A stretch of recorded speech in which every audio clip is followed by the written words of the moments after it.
अब मैं बॉलीवुड पे जासूसी करने वाली हूँ। बॉबी अब बॉलीवुड पे जासूसी करेंगी और मैं आप सब लोगों के लिए अंग्रेजी भी सीख के आ गई। वो क्या है ना, रिलायंस के लोग सब लिख के देते क्या बोलना कैसे बोलना। So this is a launch of our blog and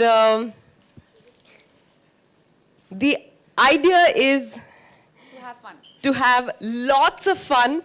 There's nothing personal about it. Bobby अपने ज्योतिषी अवतार में अनाउंस करती है कि this producer considers 9 his lucky number and that is exactly when the much awaited film goes on floors. 9th July. अब नाम न को पूछो। बॉबी क्लाइंट और टारगेट का नाम फ्री में नहीं बताती।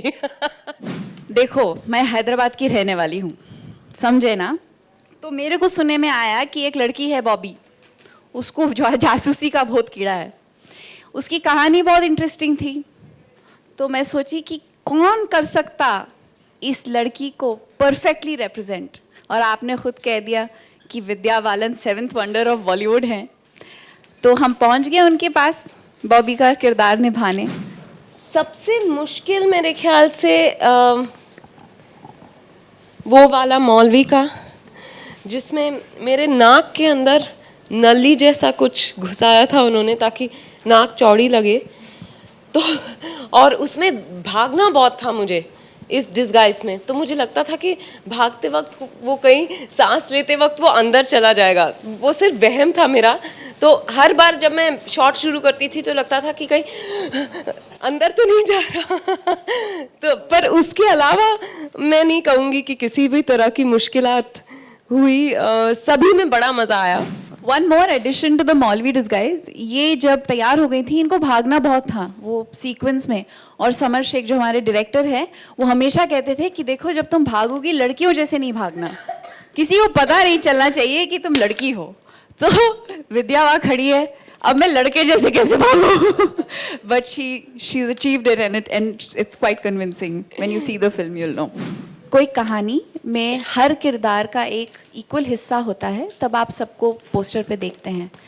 The driving force of Bobby Jasus, the central character of the film is Vidya, so naturally you will see her on the poster. Having said that, जो भी इस फिल्म का हिस्सा है वो एक बहुत ही इम्पोर्टेंट हिस्सा है और किसी को भी निगलेक्ट नहीं किया जाएगा या एक्सक्लूड नहीं किया जाएगा। मेरी एक नेबर थी जो रोज़ दोपहर को अपने वेंटिलेटर के पास, मतलब एक अपने दरवाजे के पास एक कुर्सी लगा लेती थी, उस पर चढ़ के वेंटिलेटर के थ्रू सब देखती थी कि कौन आ रहा है कौन जा रहा है, क्योंकि दोपहर के वक्त सब सो रहे होते। तो सडनली मुझे याद आया कि वो आंटी से कहीं ना कहीं वो उन्होंने मुझे ज़रूर इंस्पायर किया है। वो सबकी खबर निकालती थी, कौन सा लड़का किस लड़की के पीछे जा रहा है, हाँ किसके सास के साथ किसका झगड़ा हुआ या फिर किस मियाँ बीवी के बीच टकरार हुई, ये सब वो पता करके सब में फैला देती थी। और जब उनकी लड़की की बारी आई तब बॉबी काम आई।